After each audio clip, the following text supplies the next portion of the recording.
You really don't have the luxury to strive for perfection. You really don't. And for, I don't know, at this point, what? A decade? I feel like I have been speaking into a void, trying to make people aware that the decisions that we make or choose not to make still have consequences. For those that wanted to abstain their vote this time around because of Gaza, well, Donald Trump is now ready and set to turn it into the French Riviera of the Mediterranean, to relocate an entire group of people, or just continue to allow Netanyahu to commit mass murder. Because also argue with somebody else. Because when you bomb every fucking hospital and university and then still want to talk about how these people that have no weapons and no country that is behind them are continue to be a threat, miss me with the bullshit here. I'm a person that believes in human rights, and that means all humans. That even means the ones that I find despicable. That's what it means. I don't have caveats. Oh, I believe in justice and liberty and democracy, but not for that person over there, or that person over there, or that person over there. You either do or you don't. The ways in which we have allowed politicians to complicate shit that is really not that complicated. Either you believe that people should be able to live free and have self-determination, or you don't. It's really that basic. You don't need to have a degree in geopolitics or Middle Eastern studies or unpack the lines that were crossed in the 1960s and formulated in the 1940s. You don't need any of that. What you need to know is that babies shouldn't be blown up into pieces.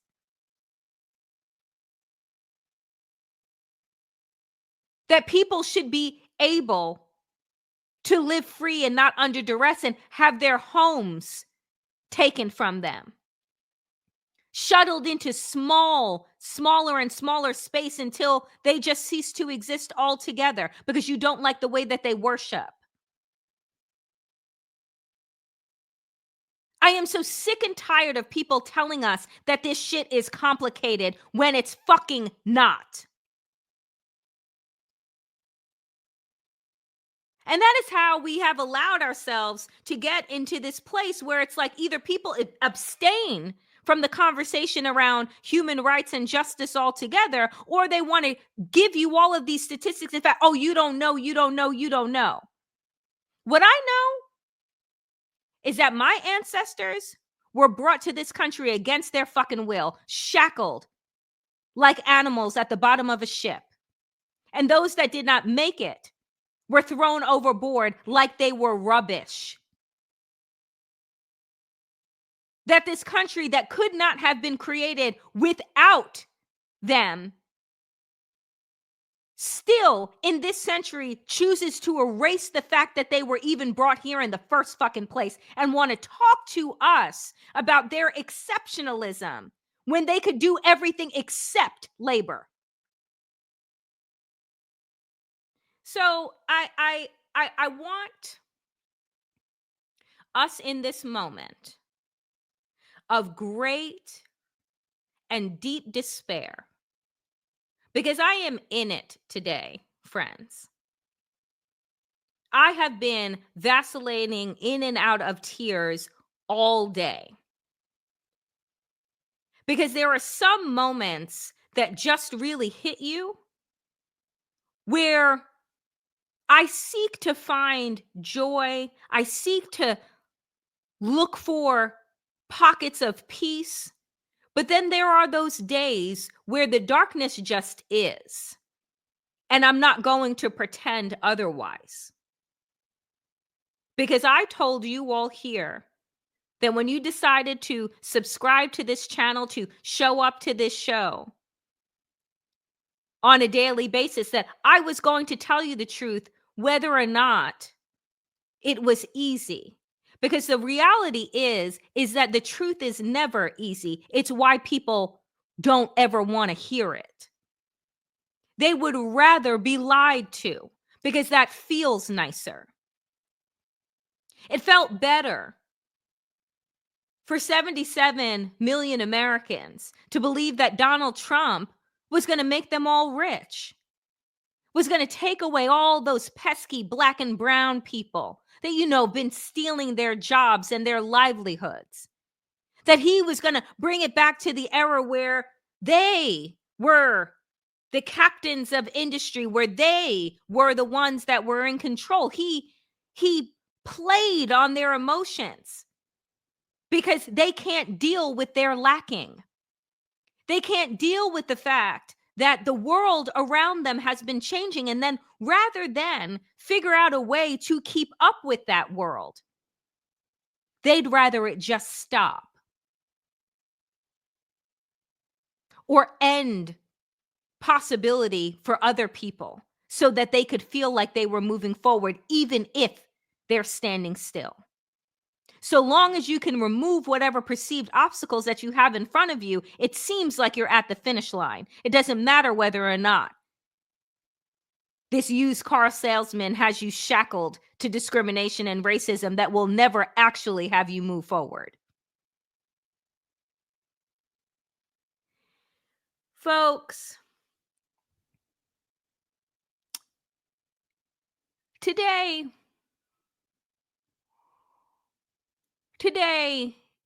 is a dark one.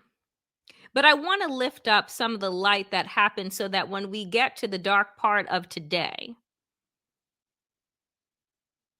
we can hearken back to some actions that are being taken where all does not feel lost. Because what I want you to understand is that hopelessness is a weapon of white nationalism and autocracy. And even in our darkest days, if we cannot, as I always say, if you cannot find the light, be the light. Today, I'm going to be a light bulb because I want us to think. I want us to think about the law firms that are capitulating to Donald Trump, that are deciding to go against, I don't know, their missions, their morals, all so that they can continue to make money. I want you to think about some of the institutions that have bended the knee because they think that it would just be easier to negotiate with terrorists than actually to stand firm in their beliefs. And then I want to show you what Harvard did today. The president of Harvard issued a statement that was among the boldest that I have seen to date. He wrote this: late Friday night, the administration issued an updated and expanded list of demands, warning that Harvard must comply if we intend to, quote, maintain our financial relationship with the federal government. It makes clear that the intention is not to work with us to address anti-Semitism in a cooperative and constructive manner. Although some of the demands outlined by the government are aimed at combating anti-Semitism, the majority represent direct governmental regulation of the, quote, intellectual conditions at Harvard. It goes on. I encourage you to read the letter to gain a fuller understanding of the unprecedented demands being made by the federal government to control the Harvard community. They include requirements to, quote, audit the viewpoints of our student body, faculty, staff, and to, quote, reduce the power of certain students, faculty, and administrators targeted because of their ideological views. We have informed the administration through our legal counsel that we will not accept their proposed agreement.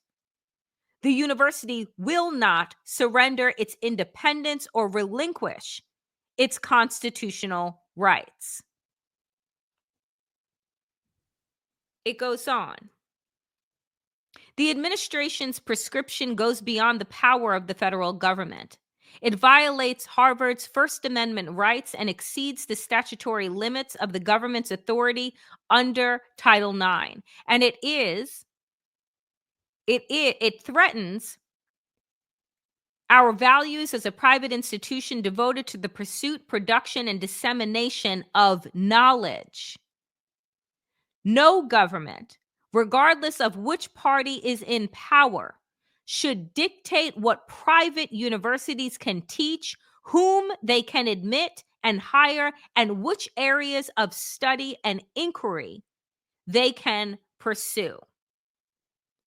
Our motto, Veritas, or truth, guides us as we navigate the challenging path ahead. Seeking truth is a journey without end. It requires us to be open to new information and different perspectives, to subject our beliefs to ongoing scrutiny, and to be ready to change our minds. It compels us to take up the difficult work of acknowledging our flaws so that we might realize the full promise of the university, especially when that promise is threatened. This was powerful. And sure, there will be those naysayers that say that, well, this is just one institution. This isn't just one institution. This is Harvard. This is an institution that people from all over the world, the elite of the elite, clamor to attend. Harvard receives roughly what I've seen floated around billions of dollars in grants from the federal government. They also have a very healthy endowment. And they decided to say no. Because much like I said at the top, the problem with terrorists is that if you give in to one thing, that one thing turns into a million things.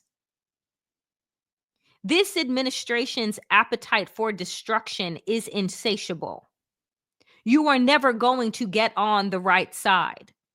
Because the moment that you capitulate, the moment that they see your weakness, and the moment that they will continue to drive into that wound and that weakness until you cease to exist. Harvard said, we know who we are. We stand for truth. We seek here at this institution to discover truth. And you see, the thing about intellect, true intellect, is not about being omnipotent. It's not about being all-knowing. It is about being curious enough to investigate and unearth certain truths. And then, if your hypothesis about that is proven to be wrong, to know it is okay to change your mind. That is the antithesis of this administration and this regime. They believe that they know everything, that there is to know about everything, that there are no mistakes. We are perfect, and we will keep moving forward as such, regardless of the absolute chaos and disaster that they cause. Donald Trump is not a leader. He is a punk. He is weak, as is all of the people that surround him. Because true strength is being able to admit when you are wrong, is being able to learn from past mistakes to make situations better, not to just bulldoze over them. I hope that other universities will take Harvard's steps as their own, as a blueprint for how to move forward in this moment. Because you see, folks, I said this earlier today. I did my first Substack live today because Wajahat is traveling and we couldn't do Democracy-ish. So I went over to Substack and I wanted to try out the platform. And I said this earlier today, and that video is up now as well. I said,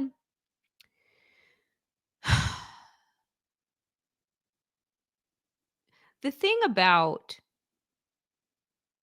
this moment, the thing about capitalism, the thing about greed, the thing about America that needs to truly be unlearned is this idea of quote unquote rugged individualism.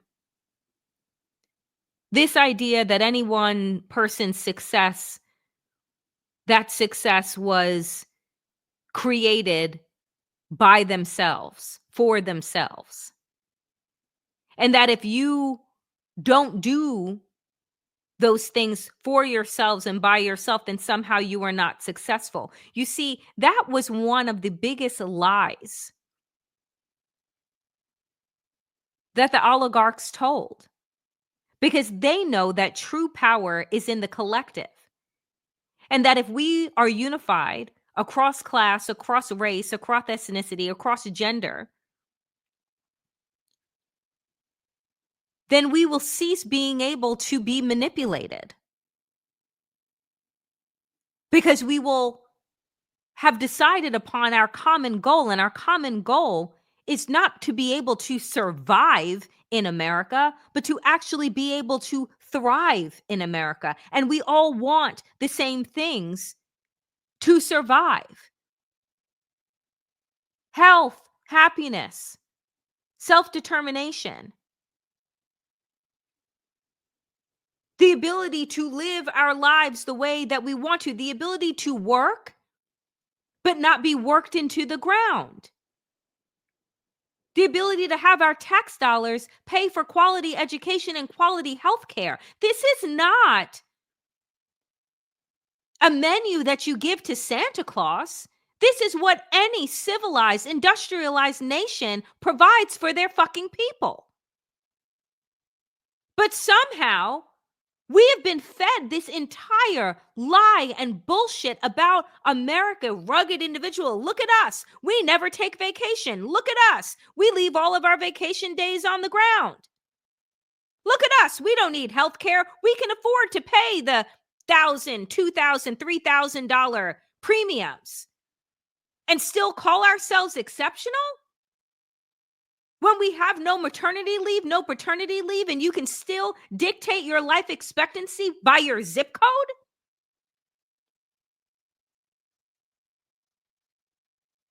We have normalized the absolute abnormal. And we have held up individual instances of financial success as if that equates to some type of morality and or genius. Oh, look, because there is a Bill Gates and an Elon Musk and a Jay-Z and a Beyonce and a this person, and they've become millionaires and billionaires. So I'm just one good idea or one fucking scratch off away from that. That's not the goal. But somehow, hyper-consumerism and the backwards thinking of capitalism has us believe that it is, rather than, oh, I don't know, walkable, livable neighborhoods and communities, fresh air, clean water, quality health care, vacations. Somehow they've convinced us that, like, you have to beat yourself to shit to even get that. And then the guilt that you carry for taking what, a couple of days? We don't actually live here in this country. We barely survive. And yet somehow have like turned that into some kind of badge of honor. And have allowed our politicians to continue to feed us this bullshit. And then tell us that when we ask for these things that other industrialized nations want and have, that we're asking for handouts. I'm asking for my money to actually work for me, for us. The fuck are we paying taxes for? So Donald Trump can name a plane the F-47? So that the Pentagon can continue